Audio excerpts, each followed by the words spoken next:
Okay, so we're gonna go ahead and get started. I'm gonna run through, so basically what this meeting is, I'm gonna run through the 7 documents that you guys will need to complete and upload to SLL by March 15th. I sent you the email. I think I resent it today that has that document list. So we'll just go through that. Let me share my screen. No other healthy meal service. I'm sorry, what was that?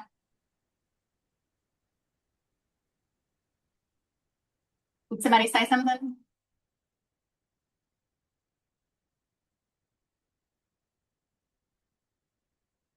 All right, can you guys see my screen? The document thing? Okay, perfect. All right, so the first document that you guys are going to upload is you're going to actually complete a general medical form. And I attached that medical form to the email that I sent out to you guys. But this is, let me move it over. This is what it looks like. As you can see, you guys can either set up an appointment with Student Health Services because that's free to you all on campus, or you would just need to set up an appointment to go to your doctor or nurse practitioner, or you could go to like the little clinic in a Kroger, someone that can complete this medical form on you. If you notice, if you scroll down on the form, the tuberculosis risk assessment, if the physician or nurse practitioner does not believe you're at risk for TB, you don't need to actually get a TB skin test, only if they say that you're at risk. So if they say negative for the risk, then all you need is just this form completed and uploaded to SLL. This one, and then I'm going to show you guys what it's going to look like in SLL when you go to upload these items too. But I want to go through the documents first. Your second one is your Identigo background check. So previously, here at EKU, you've done verified credentials, but the districts actually require Identigo. That's the service that they use for background checks. So you will actually use the service code that's for your particular district. And I sent you in that email the service code list. If your district is not on there, and go by your first choice that you gave me for where you're going to student teach at. If your district is not on there, then that means I haven't had anybody student teach there before. And so you will need to call their board office and get their code for Identigo. Because when you go to enroll and sign up for that, you'll need that service code for your particular district because the results go directly to the district. They don't come to me. They don't go to you. They go directly to the district. What I need you guys to upload into SLL is once you sign up and pay for the background check, you'll get what's called a service summary form, which is basically just your receipt that you signed up. And that's what you upload because we aren't getting the results. So you upload the service summary that shows that you signed up and paid for it. Your third item is doing another CAN check. So you guys are familiar with that. You've done those a couple times now. So you'll do one of those. And once you get the results back, you upload the entirety of your report to SLL. But please note when you're reading number 3 that you also need to put the email address for your board office so that the results will be sent to them as well. So you can usually find that on their webpage. If not, again, call your district office and ask them what email they would like the CAN results sent to. The fourth item is liability insurance. You guys are required to have liability insurance while you're student teaching. It is free for you as students.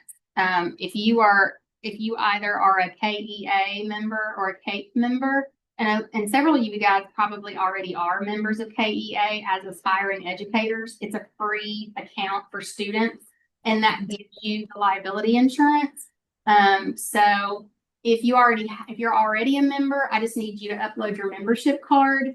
If you're not, then apply to be an aspiring educator, and then you'll upload your membership card or a copy of your letter that shows that you're a member, and that is sufficient for the liability insurance.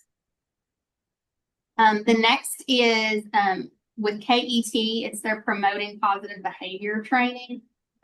Once you just go through that module, it will give you a certificate that you completed it, and that certificate is what the PDF of that certificate is what you upload into SLO. Number 6, I need just you to go into KEC, in your EPSB account where you guys have logged your hours, throughout your semesters here. And I just want you to upload a screenshot of your current hours. I know that you guys are still getting hours because most of you all are in methods right now. Or this, the semester, or for those of you that are MAT, that you're in 840. So just upload your current hours. I'm just looking to see that you have at least 120 hours, because you'll get the rest of them during your methods class, clinical. And then the last one, and we talked about this when I talked to you guys and earlier in the semester, before you apply for student teaching, you will need to go ahead and to take your Praxis content exam and your PLT. You don't have to actually take it by the 15th. You just have to sign up for them. So what you'll upload by the 15th is your receipt or your confirmation that you signed up for the exams, but you can take them over the summer, just as long as you take it before student teaching. So if you want to wait until after the semester's over with to take it, that's fine. But you will need to go ahead, like I said, and go ahead and sign up for them. And what you will submit is your confirmation that you signed up for the exams. Make sure that when you sign up through ETS for those Praxis exams, that you ask that the scores be sent, this is on the second page, to both EKU and EPSB, and those codes for our school and for EPSB are on there. And make sure that you put in your social security number, because sometimes for some reason, like things don't send, if it doesn't have the social, it doesn't get sent accurately. And if ETS has to resend it, they'll charge you guys. So just make sure that you put that information in.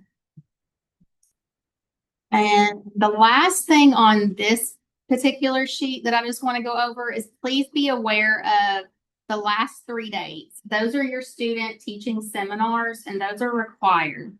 So Thursday, August 6th, you guys will come here to Eastern. We'll be in the Perkins building on the other side of campus. It's from 9 to 4:30, so it's an all day. You'll get a break to go and have lunch. But it's all the mandatory trainings that are required before you go into the classroom. So we'll have confidentiality training, ethics training, school safety. It's just the things that's part of the statute that is required before you guys actually go in the classroom. You'll come back to campus on Friday, October 2nd for day 2 seminar. That will actually coincide with those of you guys that will have 2 placements.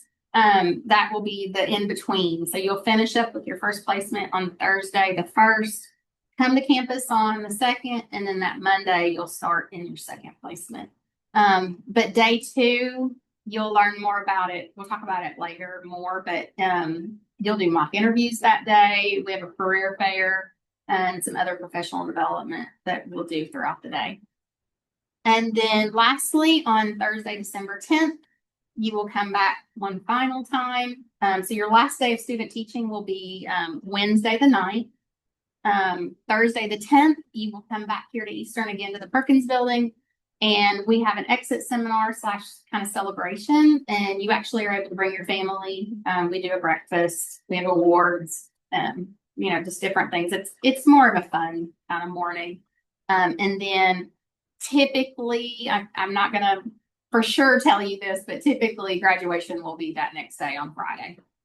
That's the way it is this semester, but it could be on Saturday. It'll either be Friday or Saturday. It just depends on how it falls for our college. Okay, so those are the documents. Now let me show you. I also attached, this is how you're going to get into SLL for the gateway, where you're going to log those items. So those instructions are also attached to that email I sent you if you need that. I just wanted to show you what it looked like. And then also on that email, like I said, here is your service code list. If your district's not on there, again, reach out to your district to find out what their code is. So let me go to SLL and just show you what it's going to look like. So when you go into it, you're going to choose it should already be populated for you when you log in. And when you go to that gateway, if you follow the directions, it's going to be under the Teach S26. And these are all the forms. And you're just going to go into each of them and just upload like you do for your assessments, like for your observations and stuff. When you guys do them, you're just going to upload your documents the same way. And then I'll just go in myself or my GAs. We'll just go in and approve those. So you'll get the notifications when everything's been approved. And once everything's been approved, like while you guys are working on your documents, I'm going to be working with the districts to get your placement.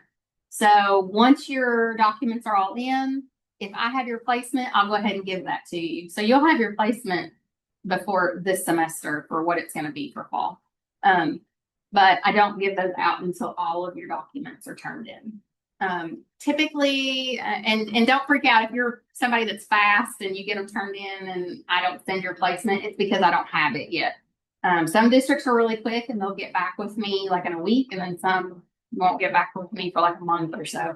But I promise you, I will send it out to you in an email with who your assigned placements are and who your assigned clinical educator is as soon as I have them. Once you've submitted everything. A couple other things that just to let you kind of be aware of. I think I talked about them and they were in that student teaching informational PowerPoint when that's in your Canvas shell that you guys can sub. So if you haven't gotten your emergency sub certification through your district or through a district, I would do that so you can sub, because you can sub up to 10 days while you're student teaching for your cooperating teacher, either of your cooperating teachers if you have 2 placements. And that means that you can get paid as sub during those days. So if you don't already have that, I would go ahead and work with your district to get that, just so that's an option for you if your CT has to be out. And we'll talk about, you'll log your time in SLL during student teaching, but it's in a different spot. And we'll talk about that during day 1. I'll show you guys how to do that. I don't really want to give you information that you don't need right now because it'll be too much information overload. I just want to talk to you guys really just about these documents right now and answer any other questions that you would have. But those are the documents. That's really all I have. What now? I'm just going to stop sharing and I want you guys to just ask me questions that you have. Hi, I had a question. Sure. So to register to be a sub in my district, I had to go ahead and get the CAN background check and the Intego. Yeah. Does the Intego have to be for this year, or because I got it about a year and a half ago? Would that still perfect? Yeah, glad you brought that up. If you guys already are an employee for your district, whether you're a sub or you're a para, you're an employee of that district. If you can get your district office just to send me an email that says, we don't need them to do a new Identigo background check, hand check, medical form, then you can literally just upload that email as your proof for those documents. Does that make sense? Yes, ma'am. Yeah, and then you don't have to pay for them. So yeah, so if you already have that with your district and they will say in an email that that's all they need, they don't need new ones, I'll take that. Perfect. Thank you. You're welcome. Megan, I think you've got your hand up. Yes. So My question is, what email are you talking about? Because I see an email that had the slideshow for the forms before that we talked about, and then an email that was, let me pull it up again. It had, I think it was just the CAN report. Um, I no, sent student PowerPoint, and then the, I sent one um, titled, it was titled Change of Meeting Dates and Student Teaching yes, Documents. it just said, I see CAN. I Got a wasn't bunch. at show all six. Okay, there's six of them there. Yeah, all of the documents are on there. Okay, and that's going to show us step by step what we need to do because I'm Yeah, going to be that I straightforward right now. I'm probably going to forget. no, you're fine. That document that I just went through, that's on there. So, and all the links and everything's on there. So, yeah. So it's pretty self-explanatory, but if you have issues once you're doing it, just reach out to me. Okay, thank you. You're welcome. Blair, I think you got your hand up. Hi. Okay, so I was looking at the mandatory in-person dates. That's for online students, correct, as well? Yeah. Okay, that's wonderful news. Because I'm coming from about 6 hours away, so I will make sure that I am planning accordingly for that. Yeah, that's something that, it's like, I know it's hard because, like, and honestly, even our traditional students are spread out across the state, Yeah. student teaching. But it's just not really feasible for us to do a lot of them online, especially day two, because Okay. the districts come to us. So, yeah, so just Okay. plan. Okay, perfect. Thank you so much. Olivia. Yeah, hey. I just wanted to make sure earlier you were talking about the Identigo code, and did you say just to go on and use the code for the district that's our first choice for student teaching? So, if I gave you all in that, I think in the email that I sent, one of the emails I sent you guys, it got and if I don't, I'll send it tomorrow. Yeah, whatever you chose for your first choice district on your application, that go with that for your Identigo. That's where you're going to be placed because I place student teachers first before we even start working on clinicals for fall. So you guys get your first choice. Okay, thank you. But like I said, on that service list, if your district's not listed, that means I just haven't placed a student teacher since I've been here in that district. So you'll need to call the board office. And I know there are a few that are new districts that I haven't used before for student teaching. So if you're not on there, you'll need to call your district office to get their Identigo code.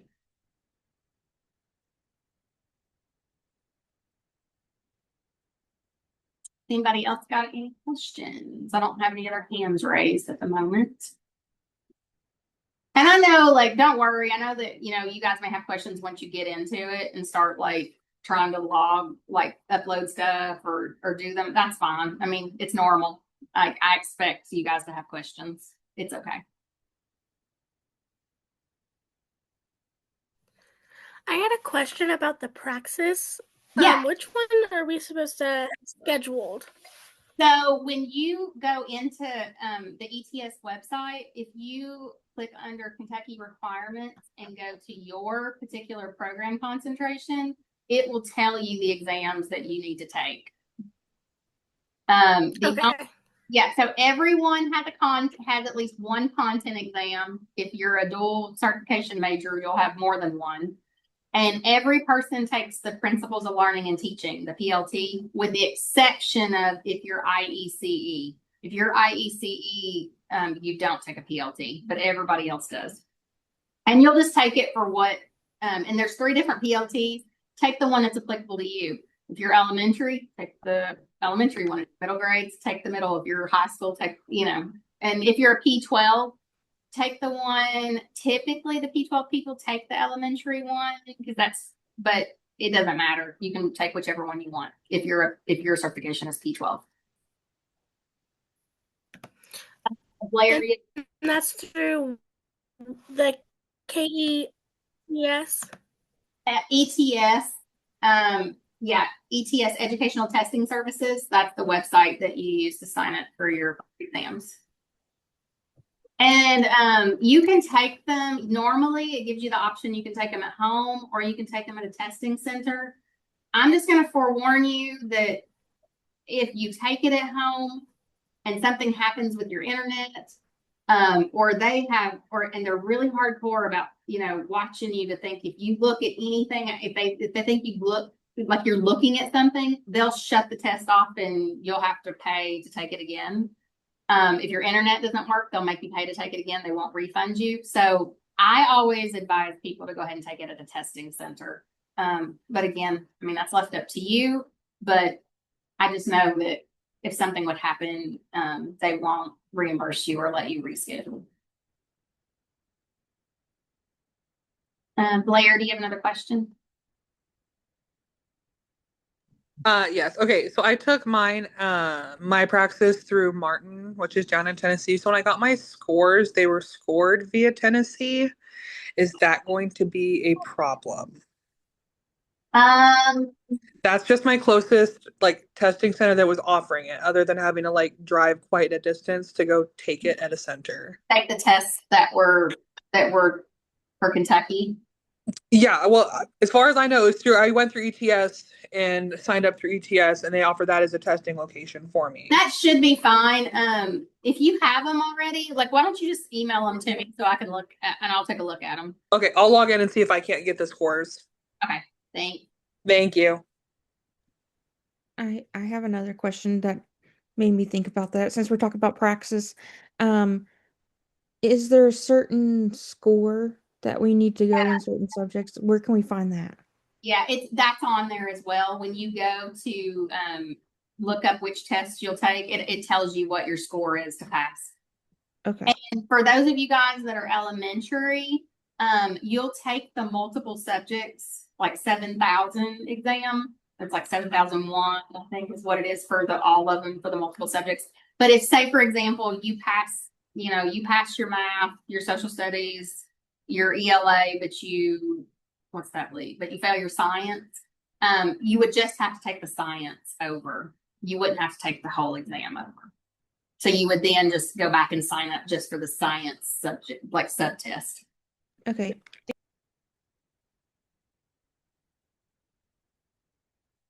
Olivia, you have a question?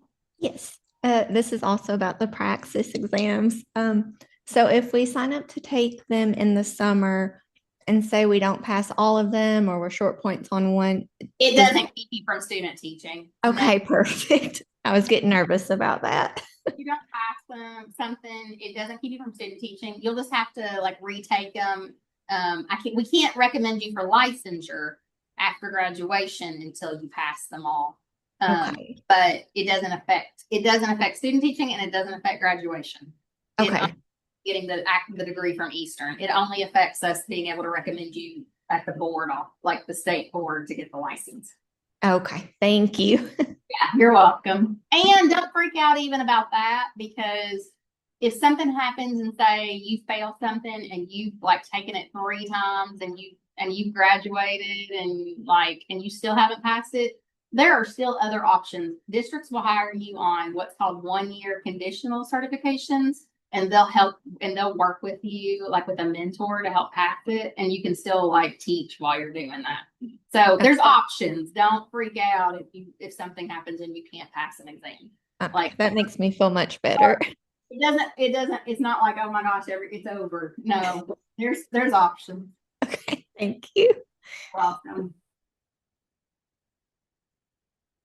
I had a question about substitute teaching. Yeah. I went and tried to fill out the documents online, but I can't remember. I ran into a document that I didn't know how to access, like how to get.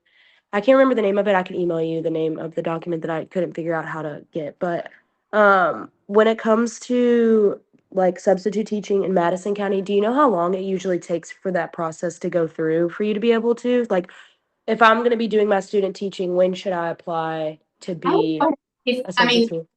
Since you guys, like, I would go ahead, any of you guys that aren't already certified as sub, I would go ahead and start the process now if you can. Okay. I don't know exactly how long it takes. I'm not a sub, like I'm not sub certified, so I'm not sure, but I would just go ahead and do it. Okay, thank you. August.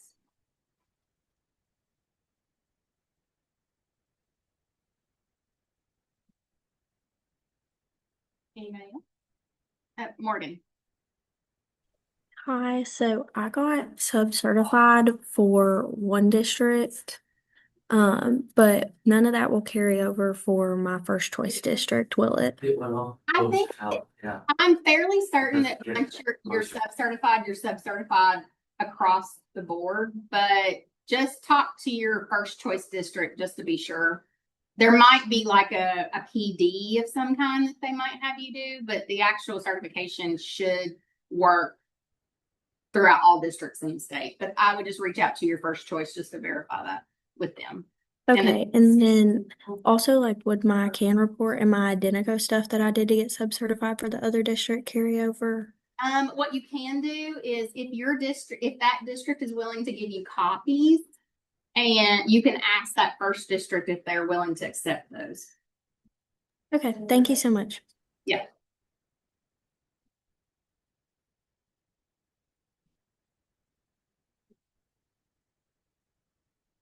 Oh, and don't forget, guys, that if you need, like, where this is going to be an all day, every day when you're student teaching, because you're gonna report exactly as your cooperating teacher does. You'll follow your district's calendar, not EKU. So where you're going to be in the fall, like it'll be, the district's fall break, not ours, and that kind of thing. But where you're going to be there every day, if you guys need clothes, don't forget about Clinical Closet. If you guys want to come up here and shop for more clothing, if you need more clothing, that's for everybody to use, and it's free. Just come, and you don't have to have an appointment. You can just come up here and we'll open it up for you if it's locked. Quick question. Everyone was talking about sub-certifying. Is that something everyone has to do, or is No, you don't have to do it. That's completely your choice. It's just something that the legislature started allowing, basically out of COVID, and they just kept it. So if you don't want to sub, you don't have to. It's completely your choice. I was just like, I don't know how I'm going to do. I'm swamped with classes. I have like 26 assignments a week. Yeah, no, it's hours and everything. I'm like, how am I going to do everything? left up to you if you want to do it. You don't have to. It's not a requirement. Okay. And is this video going to be posted somewhere? Yeah, I'll send you guys. I'll email this out tomorrow to Okay. everyone. Maddie, you have a question? Hi, sorry to touch back to the praxis.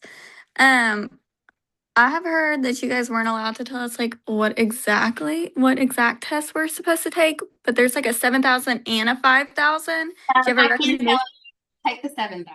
Okay, that works. Thanks. The 5,000 is the old one. It's before they included the literacy component. So yeah, so for all of you guys that are elementary, you're going to take the 7,000 exam. Okay, thank you. I also had another question about the praxis. So if I've already taken the 5,000 one, do any of those scores carry over? How does that work? If you've Like, already is that just completely unrelated?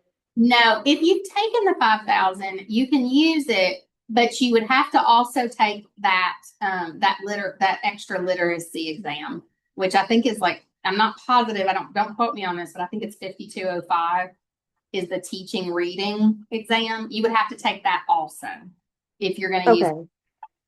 So if I've used the 5,000 block, I would have to do all of them in the 5,000 Yes. instead of the 7,000. Okay, because I know that I've passed the math one on that one and the writing, and I know that it had something to do with your GPA. You get like grace points. Is that the same for the 7,000 block? No, so But that was like to get into the program. No, that I was just the didn't know. program. That's a different exam. Those are the core exams. These are the ending exams. These are the content case exams. So this is a different end. Like you'll need to take the 7,000 series again. Okay. Yeah, the stuff that anybody that had to take praxis exams to get admitted to the program, those aren't the same exams. That's just to get into teaching program. These the content exams are testing you now that you're at the end of the program.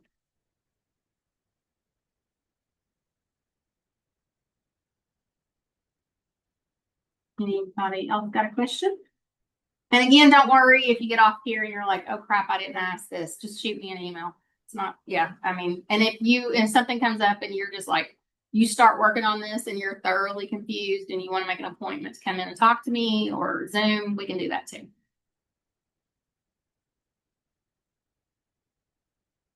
But otherwise, if there's no more questions, that's it for tonight. Go ahead. I will tell you guys, even though March 15th is your deadline, don't wait to work on these because some of this stuff takes a little while. I mean, you guys know from, previously can checks can take a little while. Just setting up the stuff can take a little bit of time. So, go ahead and start working on this stuff so that, so you don't miss the March 15th deadline. But again, if you have any questions, just reach out to me and we can do an in-person, a Zoom, over the phone. We can do or email, whatever you guys need. I can, I'll be here to help you with it. But otherwise, you're free to go. Thank you. Thank you.